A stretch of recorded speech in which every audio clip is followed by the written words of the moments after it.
The 50th anniversary of Apollo 11 is coming up fast. It's the 20th of this month, and there is a big event for kids ready to explore the history of the moon landing. Jeremy Hagman, who is Coordinator 3 with the Challenger Learning Center at TSTC in Waco, is here to tell us more about this event. I love having you on to talk about this program that TSTC does, because it's for students, for younger students. It's great. It's for K through 12th graders, usually younger than the TSTC normally caters to, but it's just a real passion of the chancellor. His father was the engineer on the first 5 shuttle missions, and so it's kind of a passion project of his. So when they got the one down in Harlingen, and then they decided to bring it up to Waco when they had a nice building available. So it's just been real great, you know? Well, of course, and there's nothing better than to really celebrate the 50th anniversary. It's really kind of amazing.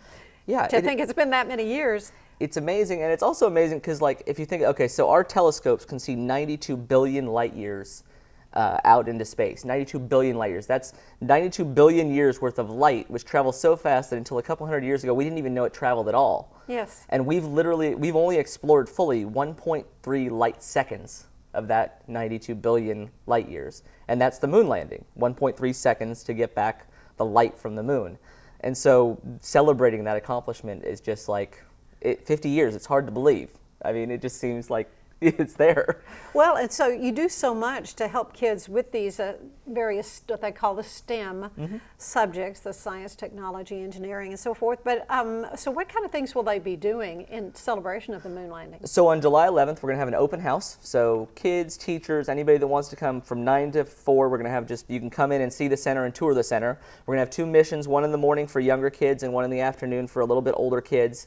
So they can actually partake in our normal Challenger mission and get the hands-on teamwork experience that they normally get. But in the hallways, we're going to be having robotic arms and science experiments and crafts and videos playing, just celebrating the accomplishment and showing kids what's out there and what the end state of all of this, maybe book work they're doing in the classroom leads to, because it leads someplace. And these are the physical things that it leads to. Well, it's so wonderful for them to be able to see that and maybe have that spark of interest, happen with them, and that maybe this is something I could do when I grow up. Oh, absolutely, and it's a great place because not only we're right next to Aerospace, which is a beautiful building at TSTC's campus, and just they can see that you can train to be a pilot here, you can train to be a mechanic here, an engineer, you can train to be so many different things here, and it's just connected to aerospace. And then we even have, like we were talking earlier about the L3 Harris merger and the government contractors, and so there's so many different directions you can go. And it's just amazing. I just read a story that there's a bunch of high schoolers who got together and they're going to try and launch a rocket this week into space. They're like 17 years old, and my goodness, they met each other online, and now they're going to get together and try and do a rocket launch of their own. Oh, wow. So it's pretty amazing. Yeah, and of course, we've got the rocket testing here. SpaceX, right in our backyard. We're all very aware of this.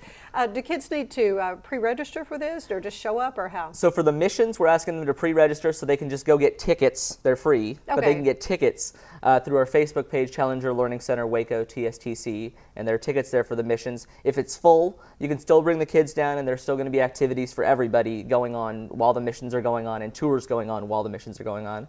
We'll also have the pop-up planetarium running. Oh, that's fabulous. Thanks so much, Jeremy. Excellent. Always. Thank you so much.